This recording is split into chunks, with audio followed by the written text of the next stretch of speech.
Hey, welcome in. Welcome to the Arrowhead Addict podcast. We are here coming to you live. The Kansas City Chiefs are going to the Super Bowl. You only win a Super Bowl 2 times every 5 years, right? Oh! The warm-up act is over. Let's bring in Melissa Etheridge, massive Chiefs fan. Melissa, Super Bowl champion, 2-time Pro Bowler, and Trent Green.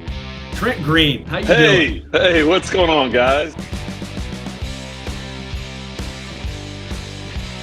and he picked it up! He picked it up! He's gonna score!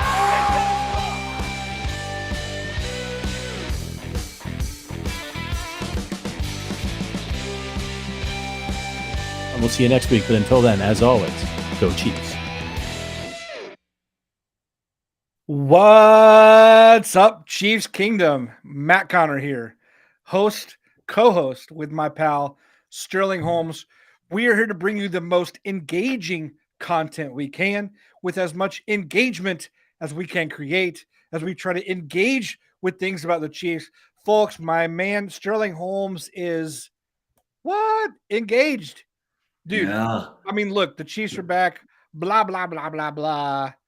That all matters secondarily to my man popped the question over the weekend to his longtime girlfriend, Natalie, who I've met and is kind and lovely. But Sterling, I mean, I know we got stuff to get to, but let's get personal here. How was it? Like, she obviously said yes. Yes. How do you feel? Yes. Outstanding, happy, thrilled. She got a ring well before DeAndre Hopkins. You know, that's a whole show is how my girlfriend got a ring and DeAndre Hopkins clearly is not. But no, man, it was amazing. She was a little confused because we were in Southern Indiana and your home state. Yep. And we were on a gazebo. And I kept telling her all day, I said, we're going to trivia tonight, dress up. And she's like, why the hell am I dressing up for trivia? I'm like, just trust me on this one. Trust me on this one. And so she was very glad I told her to dress up for trivia. I mean, can you tell us about the moment, or is this like too bad? Yeah. When my grandparents' house, they live in the countryside, middle of nowhere. They got like 30-some acres they mow. They have a really pretty gazebo. She liked the show Gilmore Girls. If you if you guys are listening, if you have someone who likes Gilmore Girls, the gazebo is a main part of that show. And I thought, I have an idea. And so I did it on the gazebo, got a cute little video. I'm a romantic man. I'm a romantic man, Connor. I don't know what you want me to say, but it was very lovely. I'm glad she said yes. I knew she would say yes. It was always that split moment where you're like, I hope she says yes, right? Yeah. Like she's going to say yes, right? And of course she did. And it was an amazing moment. That's awesome, man. That's awesome. Well, congratulations to you, to her, starting the preseason with a win, with a ring. That's a good way to put it as we chase a ring here with the Chiefs. Lots to talk about today, folks, on this episode. Believe it or not, the doldrums of the summer and late spring are over. Players, very real players, are in training camp. I saw Tommy Bahama shirt walking in to St. Joe today. But before we do, let's give our friends a shout. Sterling, what you got for us? FanDuel Sportsbook. If you want to win some money, go to FanDuel Sportsbook. The Open is taking place, Royal Liverpool. Maybe you want to bet on a little bit of golf. Maybe you want to do some futures in the NFL. If you want to do that, go to FanDuel Sportsbook. Click the link in the description below to sign up. Get a no-sweat first bet up to $1,000 on any sport. Offers available for new customers who are 21 plus and physically present in most gambling legal states. Please remember to always gamble responsibly. Check the description for the offer's full terms. Again, FanDuel Sportsbook, link in the description. No sweat first bet up to $1,000 on any sport. And if you already have FanDuel, head over to arrowheadaddict.com/bets to find more betting offers and ways to support the podcast. Well done. Well done. Folks, Sterling, I want to know how you're feeling today when you see Patrick Mahomes bringing the spinner suitcase to work, talking about how he's ready to get, quote, better every day. We've been waiting for a while. Now, maybe you've been a little bit distracted by your pursuits of love, but those of us who've been married and are quite bored and the lives that we lead. Of course, I felt quite excited to see all the guys back again, or at least some of the guys back again. Rookies report today. How did you feel when you saw some of that trickling in? Yeah, it was great. Rookies reported and quarterbacks today. So obviously Mahomes there. This is really cool. One, shows you how good of a leader Mahomes is, but it's fun because we're finally starting to get some actual stuff to talk about. Obviously, DeAndre Hopkins we will get to here now that we know what he did, but for the longest time, it's all speculation. And now we will still have some speculation of who makes the roster, but we'll have some qualitative and quantitative numbers to go off of why or why not. We'll see how the roster shakedown actually ends up playing out over the next few weeks. I'm excited. I love training camp time, not just if you're a Chiefs fan, but it's fun if you're a fan of another team as well, because every team has 0 losses at this point. I know it's crazy, but if you are a Houston Texans fan, if you are a Atlanta Falcons fan, you're talking yourself into why this could be your year. Like, this is always a fun time of year. You look back, and I was watching the show Quarterback on Netflix, right? I don't spoil it. I've watched 5 episodes. I still have 3 more to get to. Going to watch tonight. You won't believe how it ends, by the way. Yeah, I have no idea how. I'm crazy perplexed. Yeah. It's a crazy ending. And what I found so fascinating is so many close games. The margin of error in the NFL is so slim. Just for example, you look at the Chiefs. How many times do they come out with the victory in these one-score games, in these close games? As time expires, Mahomes finds Kelsey in the end zone. How many times do the Falcons have a lead? They fumble. They don't pick up a 3rd and 1. And that's how slim the margins really are in the NFL. And the baseline gets built now. We hear it all the time. We talking to George Karlaftis, he goes, yeah, training camp, OTAs, it's hard, but I wouldn't have it any other way. You see what goes on in January and February, and you look back to how you got there in July and August. This is the building block for the playoffs and the Super Bowl. And I do think there's something to Andy Reid and the Chiefs having this old school vibe, this old school harder training camp that you do see pay off in dividends in these close games well into the Super Bowl. Yeah. It's going to be interesting to me as the Chiefs' model of success becomes replicated more and more, as more guys are hired away, as the longer the Chiefs win, the more it sort of grows exponentially, that this, as it becomes a real dynasty, etc. The Chiefs, I wrote about this today. 20 years ago, it was 30% of all teams stayed home for training camp, right? It was the majority of teams would go to some remote location, create some bonding experience where everyone has to get away from what they're used to. There's no routines. This year, 78% of teams are going to stay right where they always do, which means players get to go home at night. I mean, for a lot of players, it's probably what they want. They get to go home at night. They get to hang out with their friends at off time. They get to be with their families. The regular rhythms of family life or single life, whatever it are, they're all still in place. But the Chiefs are one of 7 franchises who decide, hey, let's pack it up. Let's pack it in. Let us begin to go somewhere else for the sake of creating that sort of special bonding or special experience where routines are interrupted. Football's all you got. The only people you have are each other. And it creates these new impressionable experiences. If you've ever been in organizations like that, you can see the real value of that retreat, like some sort of staff retreat, some sort of, whether you're involved with a club, organization, sports, whatever it is, those kind of experiences can be very foundational. It makes me wonder if more and more teams will consider starting their seasons like this as the Chiefs are modeling this kind of success, or whether we're going to see it become even more and more of an old-fashioned thing. What do you think? It works when you win. It works when you win. We've seen it time and time again with Bill Belichick. And when other folks like Joe Judge and Patricia, and they leave his wing and they try and act like Bill Belichick, it doesn't work. Yeah. It works for Andy Reid. It works for Bill Belichick. It has somewhat worked for Mike Vrabel. That's their personalities. They're old school. And it works when you win and if you are actually like that. Most players don't want to do this. You're right. Most players, I could almost guarantee you, they want to go home. They want to live their lives, they want to be with their families, their friends, all that stuff.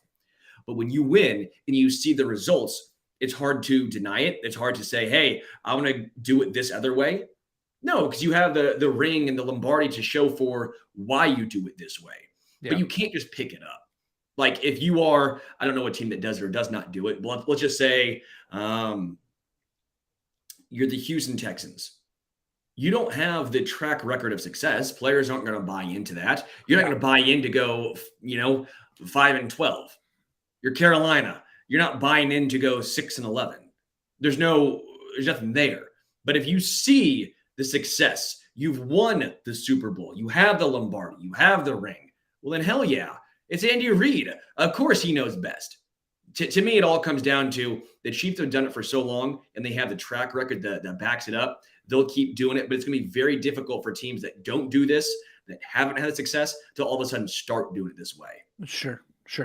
Yeah, you're right. It's easy. If it's already out of the bottle, it's easy to keep it out of the bottle, but it's hard to put that sort of toothpaste back in that tube if you've allowed players to be at home.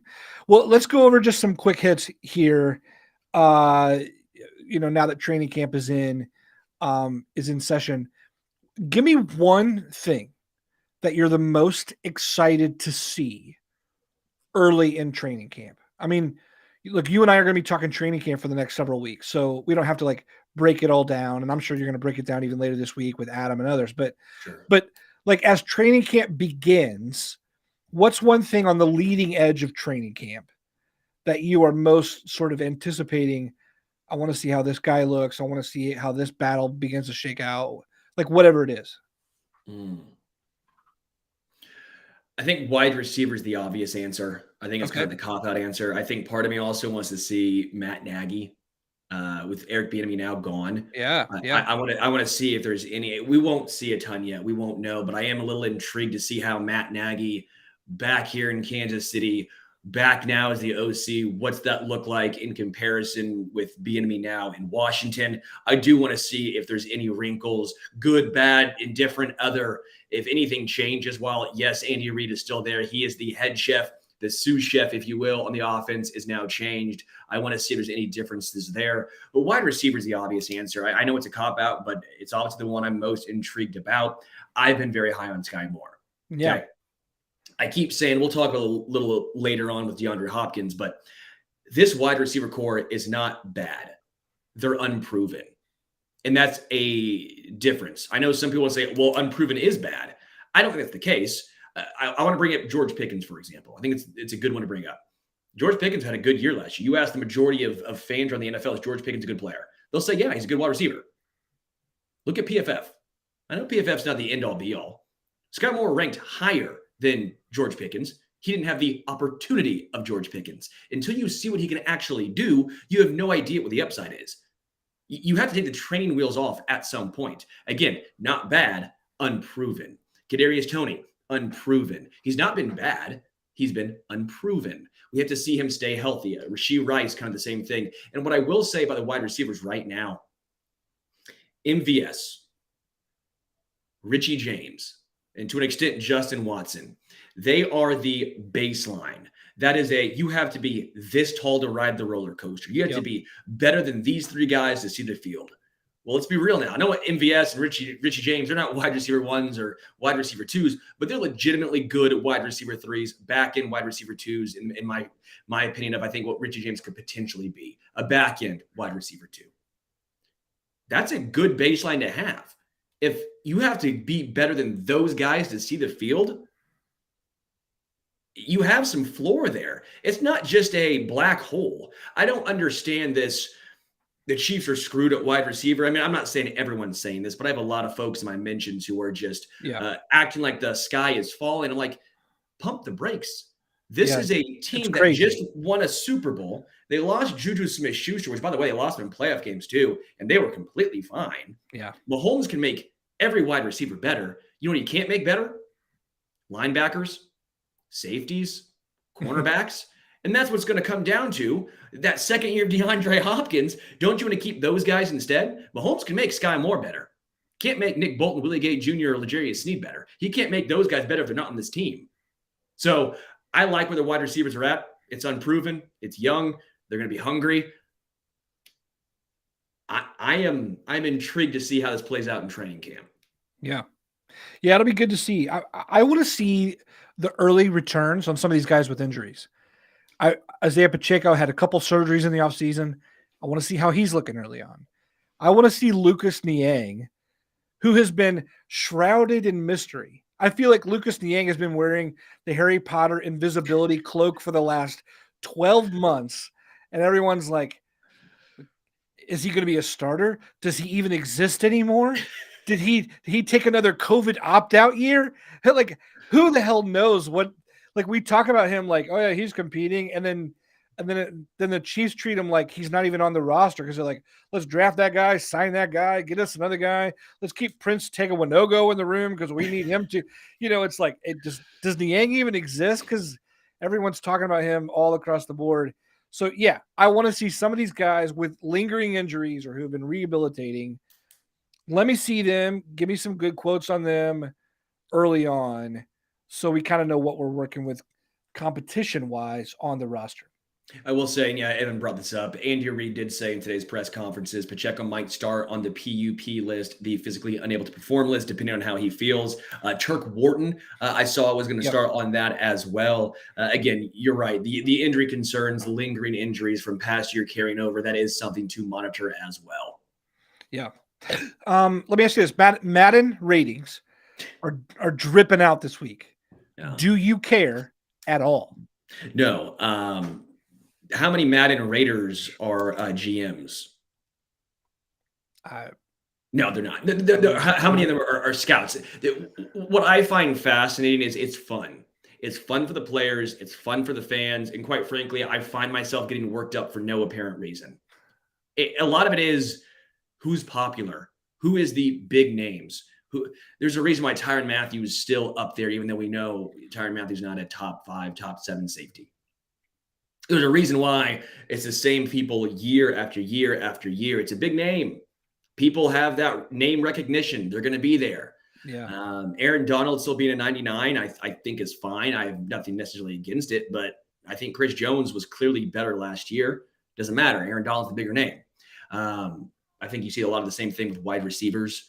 I think you see a lot of the same things with, edge rushers. It's the bigger name guys compared to maybe some of the more underrated players who are actually really, really talented, but they don't have the same name. They're not always in the media. I think personally, Madden ratings, to me, they're fun, but I don't take a whole bunch of value from them. Yeah. I mean, I quit playing the game a long time ago when it was clear that they only released like a new version of the roster and then keep churning out the same game year after year. I'm just kind of over all things Madden. I will say, though, our own Charles Robinson turned in a story earlier today, just pointing out that Justin Reed was the 33rd ranked safety in the game. And I just found that, like the numbers were down for a lot of the Chiefs early on. Some of these just get really funny. And it would make sense to me as a player. If I had the chance to play myself in a video game and I sucked, that would bother me if I didn't suck. That would, yeah. So I'll say it that way. One more quick hit for you before we dive into kind of our, deep dive into Nuke and wide receiver and what's going on with the Chiefs. Chris Jones doesn't have to report until the 22nd, like most veterans. Do you think we see a deal done before he arrives? If not, do we think that he'll show up and we'll still see a deal? I guess I'm kind of wondering what you're thinking is going to happen here in the next week or two. Maybe we see a hold in where he reports but doesn't do anything and then just waiting for the contract. I will say this, if he's not signed by the 24th, right? Isn't 22nd is the 22nd. Yeah. Don't be alarmed. Think of it this way. Would you want to go sit in St. Joe in 100 degree weather? You and the Chiefs are on the same page. Chris Jones and the Chiefs on the same page. They know what they want. We know they want to be higher than Quinnen Williams. We saw what Quinnen Williams got. I don't think he wants to go to training camp. The Chiefs don't want him to get injured. He's a veteran player. He's a leader, but not to the same extent that Mahomes is, right? Chris Jones isn't this vocal leader. He's not. Even defensively, I don't think the whole team rallies around Chris Jones, right? Before him, it was Tyrann Mathieu, kind of Frank Clark to an extent. And if you want to make the case for Anthony Hitchens prior to that, those were kind of the names that were always getting thrown around as the leaders defensively. Not the best players, but the leaders. As long as Chris Jones is there, I have no issue. I don't think he needs to go through a ton of training camp drills. He will be ready. He knows what he's got to do. He's a very competitive man. He obviously wants to win Defensive Player of the Year. I'm not concerned with his contract whatsoever, even if it's not signed by the 22nd.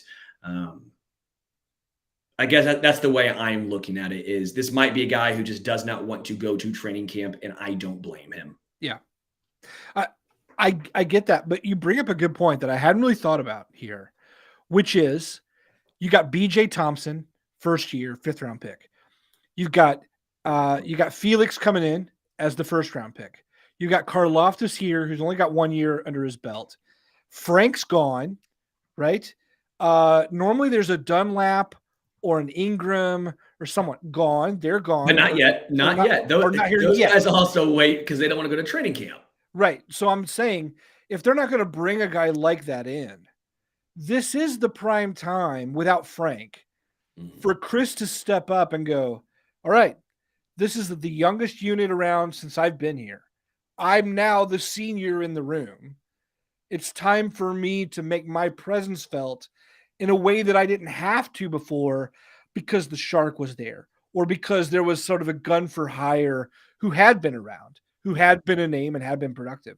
So I think for that reason, it would just be meaningful, I think, for those young guys to have Chris in there and like picking up that mantle into this 3rd contract to take on the responsibilities and show off some of the intangibles like Frank did, who's no longer there. Yeah. So I know we agree on that. And maybe some of this changes if they bring Dunlap in or whoever, but yeah, for now it'll be interesting. Yeah. I would say you're probably going to see something the next week or two. Again, I'm not worried.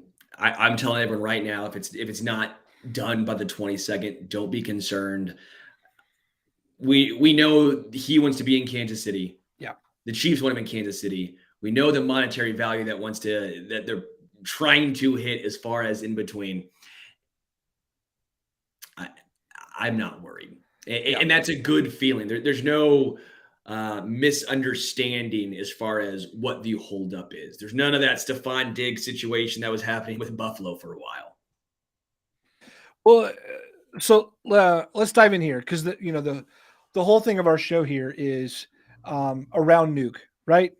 DeAndre Hopkins, the Chiefs have been the Chiefs have in some way been linked to DeAndre Hopkins now for not just weeks but months. Will they trade him? Then he was released. Then the sign. The Titans had him in for a visit. The Patriots had him in for a visit. He signs a 2-year, $26 million deal with the Tennessee Titans, which obviously gives us our answer. I just wanted to go over some, as you look at the whole scene, the chase, the rumor mill, how things ended up. Let's look at some winners and losers here. Who would you call a winner in this instance? The Titans. Okay. I think the Titans are the biggest winner. I don't think the Titans are good. I don't think the Titans are making the playoffs. But I think if you are a fan of the Titans and you are a player, this shows that you're not tanking, that you're not going back, that while the AFC as a whole is very, very difficult, it's just Jacksonville and you in the AFC South. You play the NFC South this year. I mean, let's be real now. That's the worst division in football. Yeah. I don't think they're a playoff team, but I think if you're the Tennessee Titans, you would consider this a win. Yeah, I think so too. Nuke got his money. Yeah, Relatively. The Titans got their guy. Yeah, it'll be interesting. It's funny that they were the home for Julio Jones too. It's just kind of weird that they kind of went back to back, like the Chiefs went back to back with like aging pass rushers to add to the rotation. They're doing the same, but at a much higher financial hit at wide receiver there. The winner for me is the Chiefs' young wide receivers, and I like to me, you talked about this earlier when you were profiling the guys, but the Chiefs need to see what they have. You can't figure out what you have with the training wheels on. And that's what Nuke would have provided for that room, is another year of training wheels on for Sky Moore, a year of training wheels for Rashee Rice, which he may get anyway. At this point, though, now Mahomes has to look at Travis Kelce, who's going to get his targets, and then a room full of guys who have great opportunity in front of them. So, look, I'm with you. I don't think the sky is falling here. I think it's going to be, I think this room has a ton of potential. Yeah. Kadarius Toney looked absolutely electric. I mean, if you name the guys who looked that electric on the field, I'll just say this. In the last 10 years, in Andy Reid's instance, only Tyreek Hill and Jamal Charles looked as electric with the ball in their hands on the field as Kadarius Toney did in certain instances. No Jeremy Maclin, no J-Mac. I don't think so, man. I mean, Kadarius Toney's moves are so sick that he hurts his own ankles. Yeah. Right? Like the way his acceleration is otherworldly. It's just incredible. So when you have that kind of firepower, it takes time to learn how to use it. It takes time to figure it out, whatever. I'm not saying he's the third best weapon in the last 10 years. I'm just saying the electric or the dynamism is there at that level. And you can't coach that. You either have it or you don't, and most teams don't. The Chiefs didn't when they dealt Tyreek, and now they do again.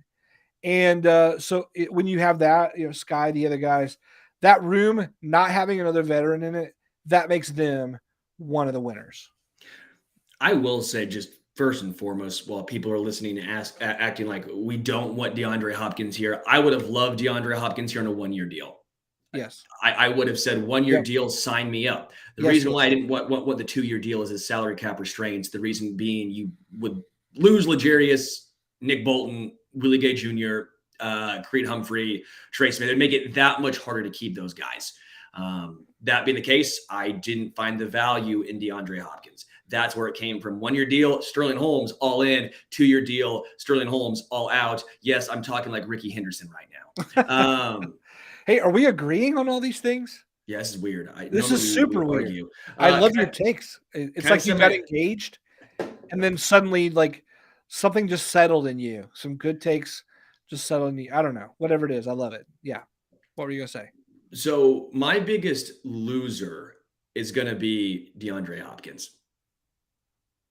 Okay. DeAndre Hopkins is my biggest loser here. I'm not saying it's a huge loss for him necessarily, but I'm surprised. The reason I'm saying it's the biggest loser right here is, imagine if he would have signed let's just say, close numbers here. So let's say 2-year, $30 million deal. Okay. If he would have signed that deal last offseason, no one would have believed you. Yeah. No one would have believed you that DeAndre Hopkins signed a 2-year, $30 million contract. Yeah. Odell Beckham Jr. got 1 year, $15 million up to $18 million in bonuses, right? Same as DeAndre Hopkins that first year. What? A man coming off of a torn ACL who's been perpetually injured, who, by the way, has not been as consistent as you. And I love OBJ.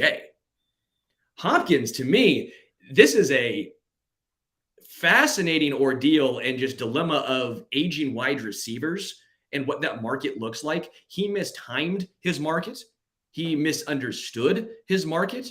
He said he wanted to win, and he listed all these quarterbacks he wanted to catch the ball from. Surprisingly, I don't think Ryan Tannehill was on there. Yes, he'll be wide receiver 1 because Treylon Burks and Westbrook Akina, the only other wide receivers on that roster. But I think it's kind of an L to an extent for DeAndre Hopkins, just based on what we thought he probably was going to bring back. The market didn't materialize. He ended up on the Titans. And let's be real. The Titans are where wide receivers go to die. It's the veteran wide receiver graveyard. Andre Johnson, okay? Julio Jones, Randy Moss, I mean, let's be real. There's not been this, it's not revitalizing your career in Tennessee. I just don't understand this. I'm shocked the market wasn't larger than OBJ. I guess the only case you can make here is the Ravens had to do a Lamar Jackson policy where they had to try and mend the bridge with Lamar Jackson. The only way to do that was to overpay for Beckham Jr. I just found this whole thing fascinating. Yeah, I'm with you.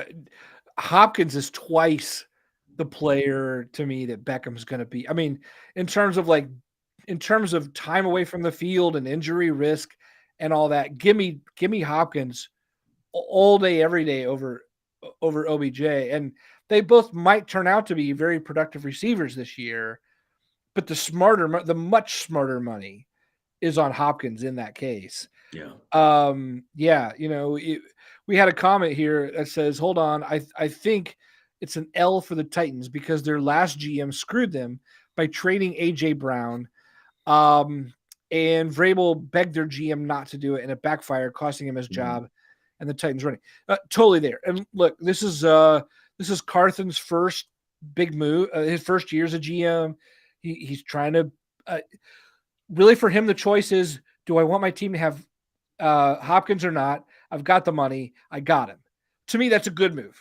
Yes. And so you got to do that. It wasn't his fault that they traded AJ Brown. They did what they did.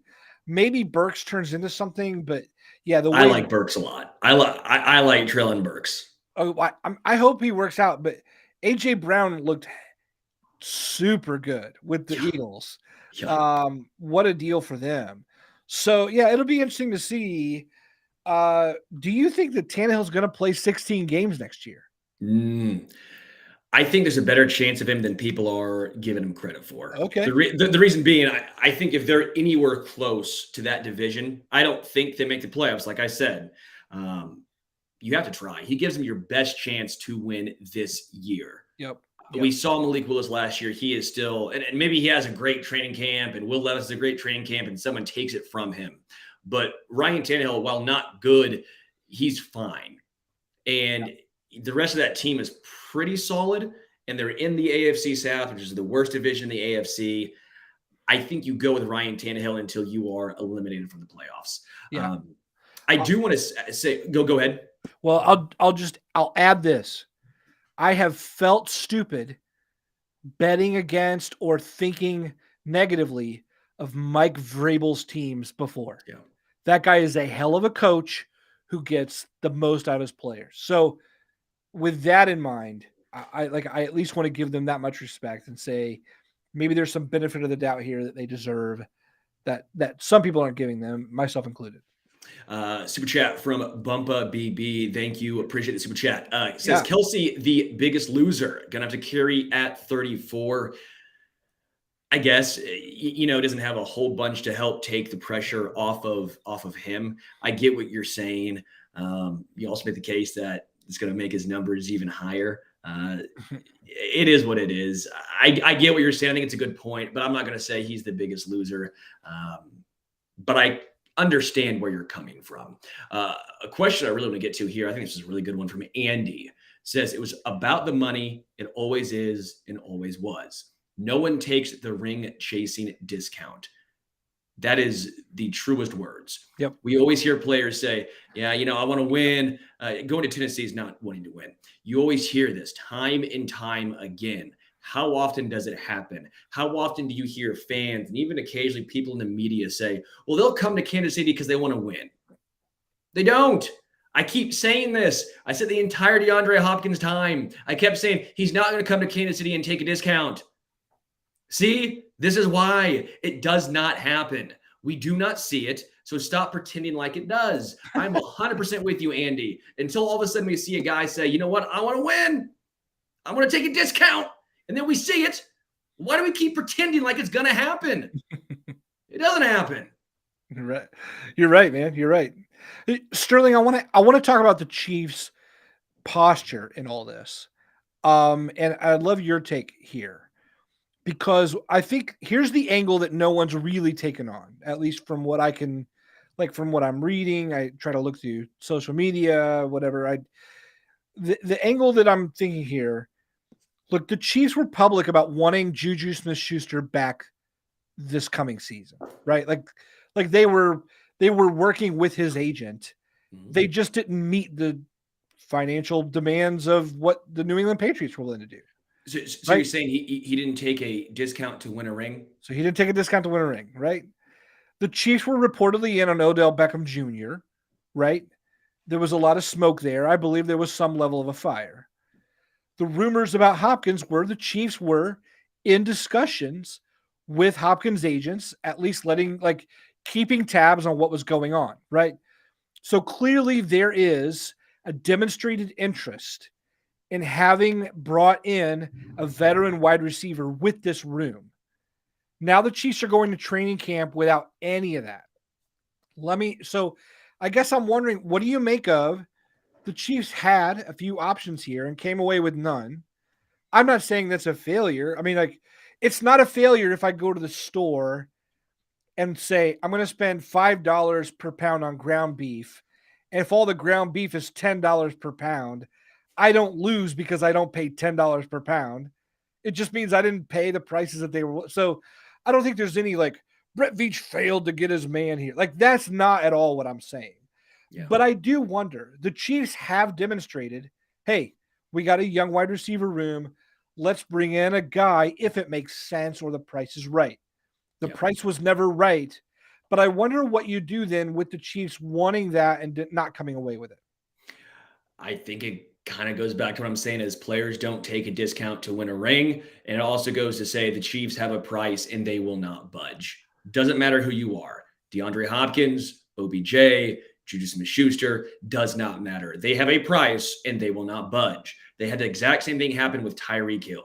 The best wide receiver, if you want to say second best to the Otis Taylor, whatever you want to say, clearly the best wide receiver on that roster, they said, you know what? We don't care. We have a price. We are not going to budge.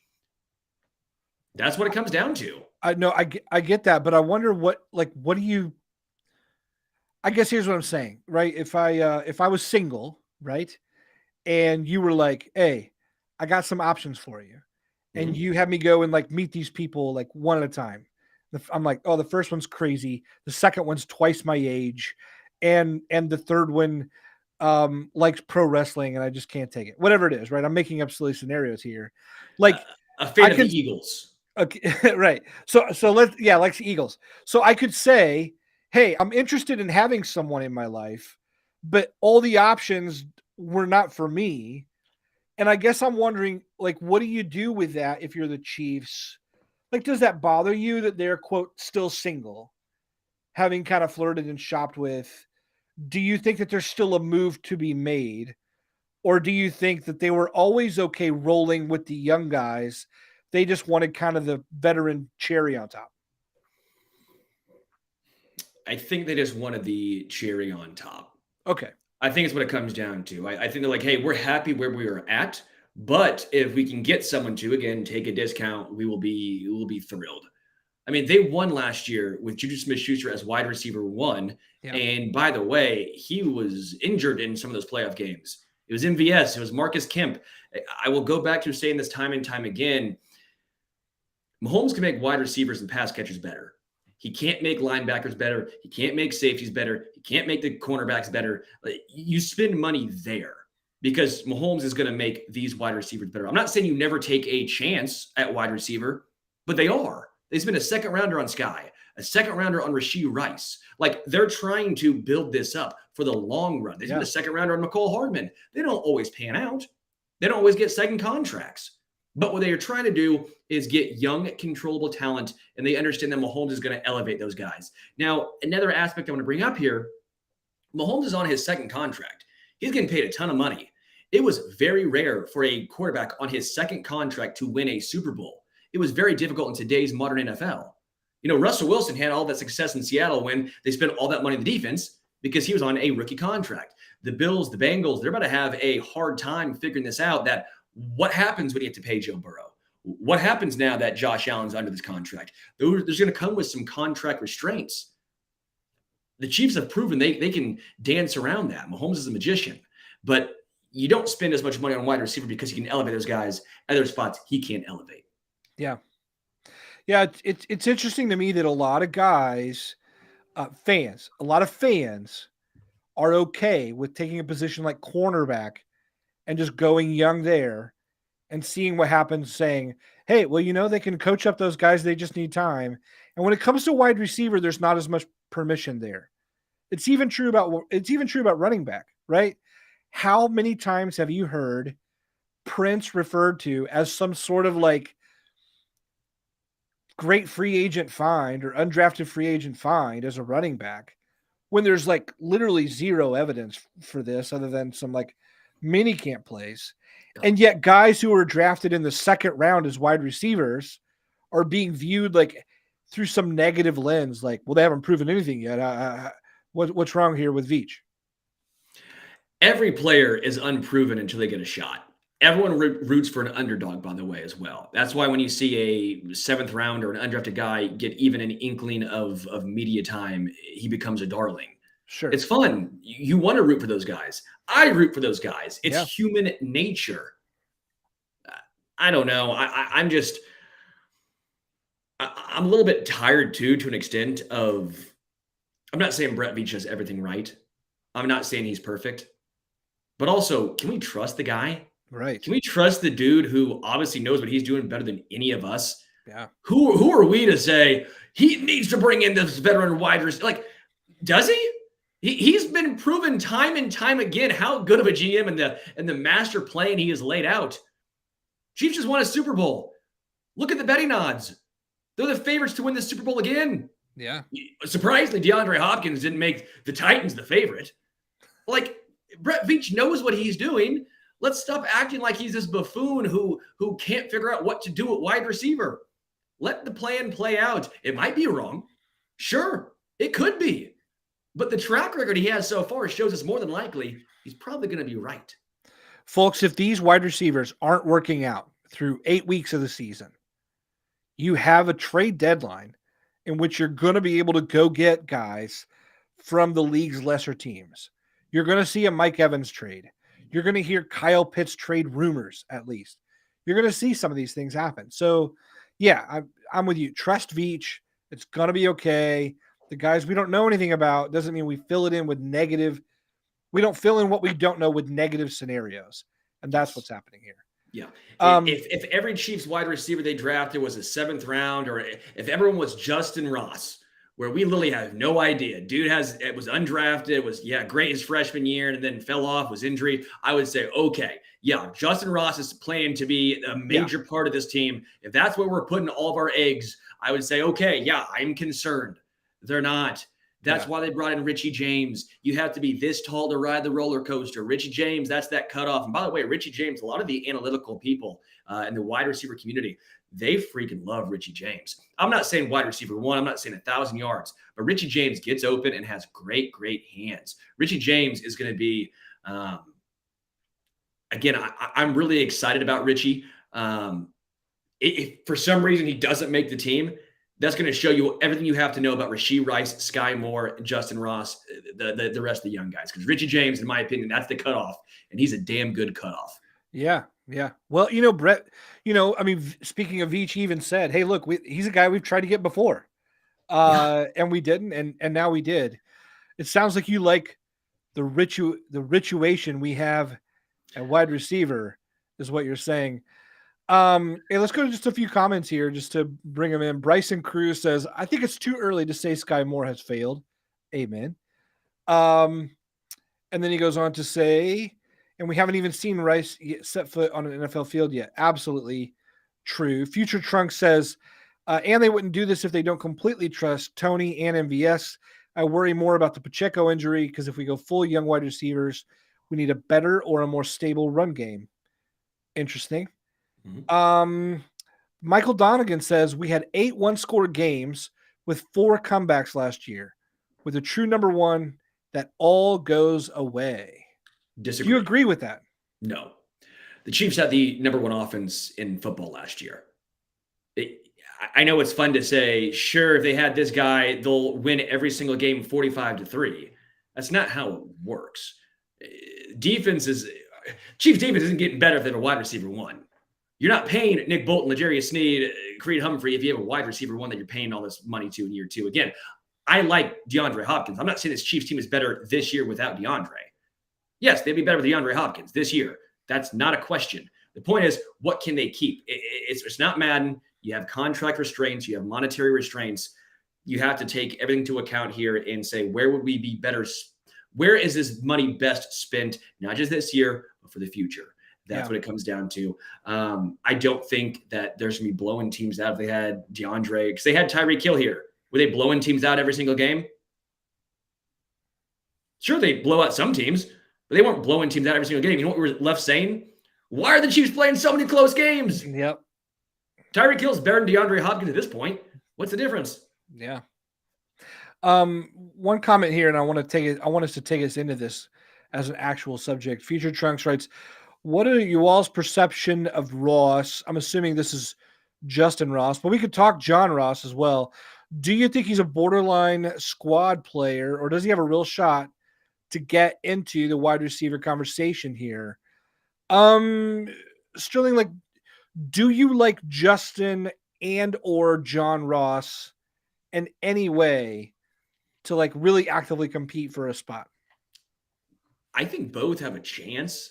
Okay. I think John Ross as a returner. I think Justin Ross has a chance if they keep 7 wide receivers. If they keep 6, I have a really hard time thinking the Chiefs, unless he just shows out, he's fully healthy.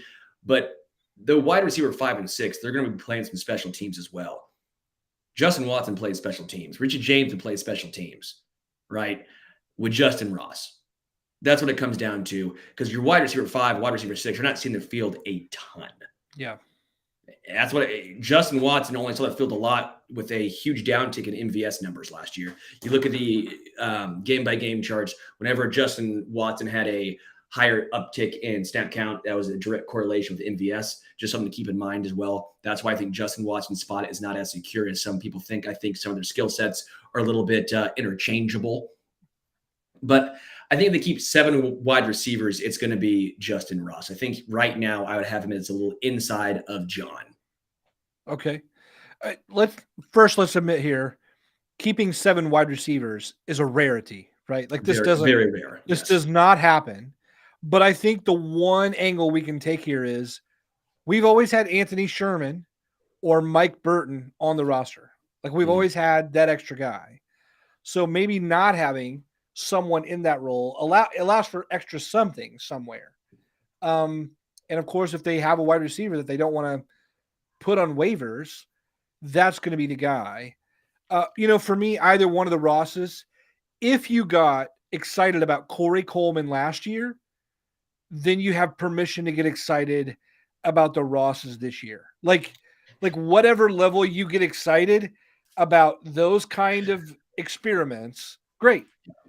But if you think that like Justin Ross or John Ross or whatever has a much greater chance than like Corey Coleman did last year for some reason, something is out of alignment in reality. I'm not saying it's not possible, but I think maybe Cornell Powell has a better edge on any of these jobs because he's been around. And if you saw Cornell Powell last preseason compared to the previous, it was like he was a different man. The game slowed down. It clicked for him. He had some great plays.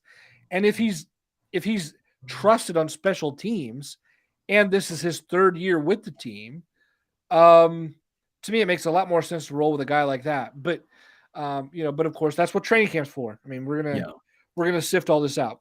Yeah. Go ahead. No, I was just gonna say I'm fascinated to see how the roster crunch plays out as well, because I know we keep saying fullback. Maybe they keep 7 wide receivers.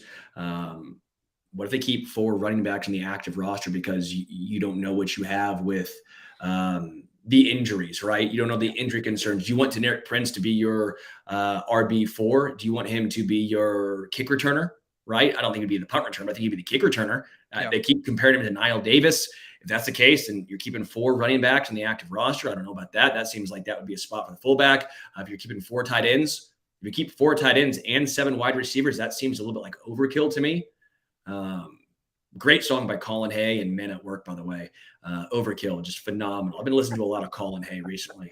Highly recommend it. Singer of Men at Work. His album Man at Work is, come on, top notch. Oh yeah. Boy, that's you jumped in the weeds there. That was pretty amazing. Yeah. Thank you. But I think the roster crunch on offense is going to be very fascinating. Yeah. Let me bring up one more angle here in wide receivers, and then we can stop beating the dead horse. That's the position of wide receiver. But the one thing that no one ever talks about, everyone talks about, okay, are the rosters going to be something? Is Sky Moore going to make the leap? Is Rashee Rice going to be any good as a rookie? Is KT going to stay healthy? But what we're not hearing is MVS now has a year in this system. Is there any level of improvement from a guy who's 6'4" with true downfield speed?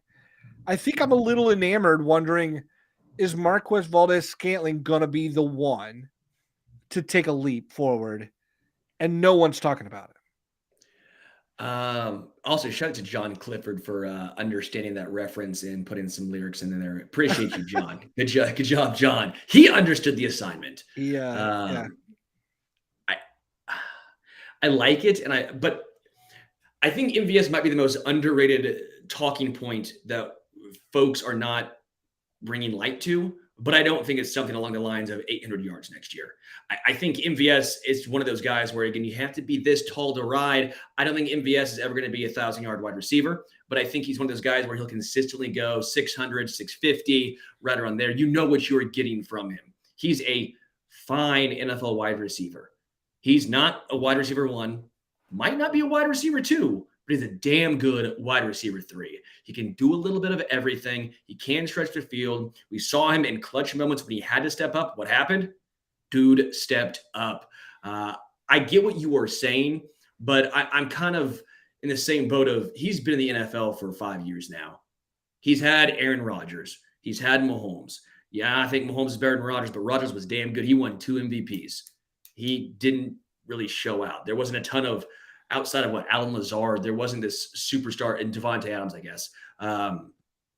There wasn't a massive amount of competition, right? He was wide receiver 2 a lot of those years. I think he kind of is who he is, which is a solid wide receiver. Yeah. I will just say this. It would not surprise me if MVS goes for 750 to 850 this year and just becomes and becomes a bigger part of the picture than what anyone saw coming. I think that could be a cool addition, I guess I'd say. How about this? I'll agree with you. He is a more important part of the picture, but I don't think he's a bigger part of the picture. You would take under 750. I would take under 750. Would you take under 650? I would take over 650. I would take 650 to 700. Okay. This is like that Price is Right clock game. The Price is Right game, like yeah. 40, 41, higher, 42, yeah. higher. Yeah. Let's do this. Let's make a friendly bet. I'll take over 750. I'll give you everything under 750 for the season. Good. I'm making this is the third bet I have now. My first bet is Falcons to win a playoff game with Ian McMillan. I do that podcast, Stacking the Box. He has the Falcons winning a playoff game. I have them not winning a playoff game. I like my odds there. That's a bananas bet, by the way. Yeah, I'm feeling pretty good about that one. Other one I have is Amon-Ra St. Brown has more yards than Calvin Ridley. I have Amon-Ra St. Brown. I like my bet. This one is... You're making good bets, including this one. You're probably very right about this one. But under 750 yards. What do we owe you? What do I owe you? MVS. Because I know I'm gonna pay you. And this is with Matt Conner. You really... You want to do the receipts, brother. Keep the receipts. Come on, I have my bets for 2023. Come on. I'm an honorable man. What do you want to do? 12-pack? I'll do that. Or some whiskey, some bourbon. Winner's choice.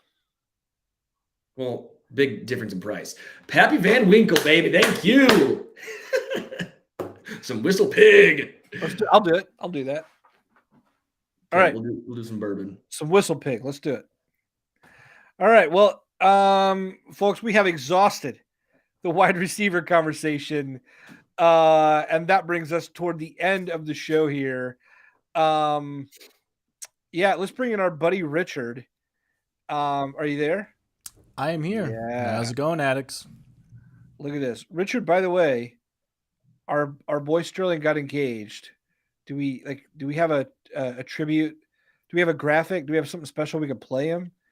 Is there Not at all. like a Bruno Mars "Marry Me" or something, or no. It's in the works. a How about John that? It's in Legend the video, works. something we can play? I don't know.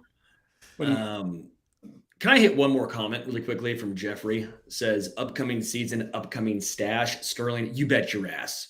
You bet we'll get a stash. The Chiefs stash comes out.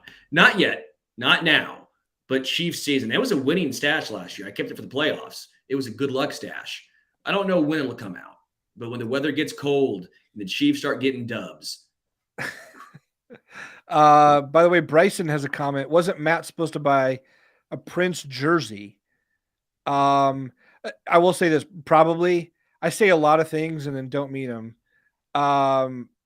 So if I'm supposed to buy a jersey, I'll buy the jersey. Do you guys remember? Was there? You did say that. Was I supposed to buy a generic Prince jersey? No, it was a Prince take a no-go. Oh, I did say that. Yeah, you did. Wait, what was I buying a jersey for? Did I lose don't a bet, remember. or was I just going to buy one? Just you buy it, I lost a guess. bet. Yeah, you just lost buy it. You made a bet with yourself, and it was a silly bet. Why would I do that? Why would you bet me with MVS? I don't know. Because I'm going to win. I'm going to win, and then you're going to get me I'm going to make you buy me the Winogo jersey. I just need to buy that jersey. Anyway, Bryson, you are correct. I will remedy that. I did not recall, but now I do. Winogo, there it is. Folks, we reached the must list, the part of our show where we recommend things. I would recommend both of these fine gentlemen to you if you could ever meet them. They're just great guys. But where Richard Sterling and myself, I'll bring up just something we love. We love hearing from you too. What do you recommend? What are you watching? What are you reading? What are you listening to? What are you baking? I don't know. Whatever it is that you're into, we'd love to hear about it. In the comments or on the comments on the video on YouTube, whatever it is. But who wants to go first today? Richard, you got that look on your face. I'll go first. Why not? So, I knew it. Yes, let's just get it out of the way. I'm gonna respond to the comment I see every once in a while. Richard's always recommending weird stuff. I don't know what the hell Richard's talking about. So maybe for today, maybe for every week for the next few weeks until you get tired of this bit, I'm just gonna recommend something very popular, very boring. We're all going to agree with it. So today we're going to recommend 1976's a best-selling debut album by this band. We all know it. We all love it. And we all agree with it. Boston, guys. They're great, right? And sure, if you haven't listened to Boston, check them out. But come on, it sold 30 million copies. It's amazing rock. I mean, front to back, too. Like, this is, I'm not being facetious. This is a good album. I'm holding it in my hand. I didn't run out to buy this. I own it. It's great. Front to back. Tom Scholes is a genius, by the way. I mean, the guy's like a multi-instrumentalist. That help's got an amazing voice. But yeah, check out Boston if you've never heard of it. Self-titled. And check back in next week. We're going to talk Rumors by Fleetwood Mac. We'll talk Dark Side of the Moon. Number 4 by Led Zeppelin. Thriller. Come on, guys. The hits are coming. Tune in next week. You gotta wait a foreplay long time until you get to next week. I am just... That entire thing seemed like you were just doing a bit. That entire thing, like you were just being very... He's so miserable. I love Boston, though. See, I don't believe that. Sorry, guys. I believe he likes Boston, but I just think he's so miserable pitching anything that any of us have ever heard of. Yeah. No, I do love Boston, though. They're cool. I believe it, but you don't like telling us about it. I just did. Yeah, you did. You did. Tune in next week when I recommend The Office. Awesome, dude. The Office. I'll go next. Have you guys seen The Righteous Gemstones? Have you guys seen the show? I love that. I'm a huge fan of what's her name? The daughter. You know. Oh my gosh, Judy Gemstone. She's I don't know her real name, but I should. Edie Patterson. If you have not seen the show, it's on HBO. It's about it's John Goodman as a TV preacher, televangelist with the most rotten family ever. they're just the world's worst people, and the whole setup is hilarious. And yeah, like we just watched the latest episode last night, and my wife and I were howling with laughter at the absurdity of what was going on. Like it's just total banana. So yeah, I don't know. It may not be for everybody, but we're loving that show, The Righteous Gemstones. It's in its 3rd season, I think. So yeah. I will go with Guns N' Roses. But no, we're not going Appetite for Destruction. Everyone knows that.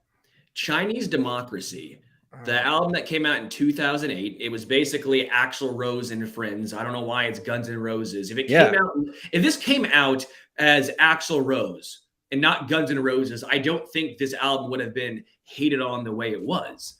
That was the issue. Was this took 15 years, took 14 studios. It took a plethora of guitar players from around the world to come in. And if you actually would have just said from Axl Rose and not Guns N' Roses, I think we would look back on this album in a much brighter light. When I was driving back from Louisville, I listened to it front to back just because of, I was like, you know what? I've listened to this album a long time. Let's go front to back. Awesome. Kicks ass. Like, it really kicks ass. It's like if Guns N' Roses, to an extent, met 9 Inch Nails. Like, some of the songs were, like, Better is a great song. Like, this song is awesome. Shackler's Revenge, Chinese Democracy, and then you had Street of Dreams, If the World, There Was a Time, some nice ballads in there in between. I really thought this album was unfairly shellacked. I get why it was ripped on at the time. When you spend 15 years and you're just Axl Rose, none of the other, you had Dizzy Reed, I think, was the only other, somewhat tenured Guns N' Roses member that played on this album. I get it, but like, listen to it now. Taking those preconceived notions away. It's bleeping good. Rediscover. Love it. I've been reconvinced. Like, did you listen to it, Richard, when it came out in 2008? You probably did, right? I was in college. Yeah, I was in college. I heard it. I didn't have any hard feelings about it. I thought it was okay, but I should re-listen to it now because I think a lot of albums deserve a re-listen. So, I think the first 6 or 7 songs, really, you're like, wow. I will stand by the song Better is one of the better songs that GNR/Axl Rose have ever done. There's a reason why they still play, I think, Better or even Chinese Democracy at their album still, or on the concert still. Mm-hmm. Yeah, because it's a good song. That's why Slash and Izzy and, the guys play it. Kicks ass. So, come on. Sometimes stuff is hated on for no reason. Yeah, no need to hate. No need to hate. By the way, Use Your Illusion 1 or 2. What's your favorite? Oh, man, I don't remember. The Spaghetti Incident. Oh. The album of covers. No, I'm kidding. I got to look back at 1 and 2. I forget what all songs were on 1 versus 2. Yeah. I'm a 1 guy, but yeah. You're a 1 guy. Richard? 1 as well. Okay. Civil Wars, man. Yeah, it's pretty good. Pretty damn good. This was the Arrowhead Addict podcast where we went off the rails like we were Mr. Brownstone, okay? Matt Conner, you're my Rocket Queen, okay? And I guess Richard is my Michelle. I don't know what we're doing here. I'm trying to think of some. I'll take some. Does that work? Yeah, sure. We're leaving the jungle. I don't know. You guys who listen are all the sweet child of mine. I had a lot of fun doing this with you guys. You have to have a whole bunch of patience to listen to this show, but we appreciate you guys. If you just want to drop us a review, I'd appreciate it so much. Before we get out of here, I actually do want to give a huge shout out to an extremely nice reviewer from Ryan Martin 18. Really appreciate you staying top-notch Chiefs news and entertainment. Just want to go ahead and say I like this part where it said Sterling Holmes is also one of my favorites and love his Jim Rome-like delivery and straight-to-the-point attitude. Everything else, don't need to listen to it. No, everything else is great. You were really super, super nice and very, very kind. Loves Matt Conner, all of his puns. Loves Richard. You got a shout-out in there. So shout out to Ryan Martin. And if you guys want to get your name called out, come on. Drop us a nice review. We'll talk about it. It's fun. We enjoy doing this. We need it. It means the world to us. We need it. I'm sorry I had to do that. Until next Tuesday, we are out. I'm sorry.